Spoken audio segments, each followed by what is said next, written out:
नमस्कार मित्रांनो, क्रिकेट कुझिन कारवावर स्वागत. आत्ता मी आलो आहे चेन्नईला, कारण भारत विरुद्ध झिम्बाब्वे अतिशय महत्त्वाचा सामना आता इथे सुरू होतो आहे. मी आता चाललो आहे स्टेडियमला. तुम्हाला माहितीच असेल की वेस्ट इंडिज साऊथ आफ्रिकेच्या रिझल्टवर आपला वर्ग अवलंबून आहे. काय वेस्ट इंडिज खेळला आहे हो. 87ला 7 असताना सगळे भारतीय नाचायला लागले. चला, वेस्ट इंडिज हरलं, पण तिथून त्यांनी 176पर्यंत खेचले. T20 क्रिकेट हे असंच आहे, त्यामुळे काय होईल सांगता येत नाही.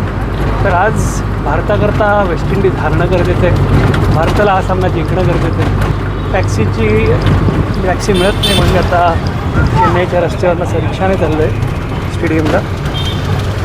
मी मुंबईहून आलो तेव्हा फ्लाईटला म्हणजे मॅचची म्हणजे पहिल्या प्लॅनप्रमाणे हा सामना खरा झाला असता, भारत विरुद्ध ऑस्ट्रेलिया.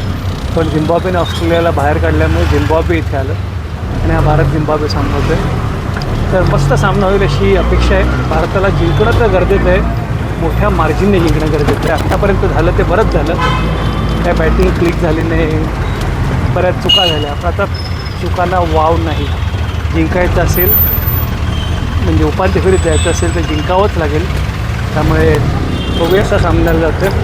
मी चेन्नईच्या रस्त्यावरनं मस्त रिक्षांचे हादरे खात चाललं स्टेडियमवर. बघत राहा क्रिकेट कुझिन कारवा. धन्यवाद.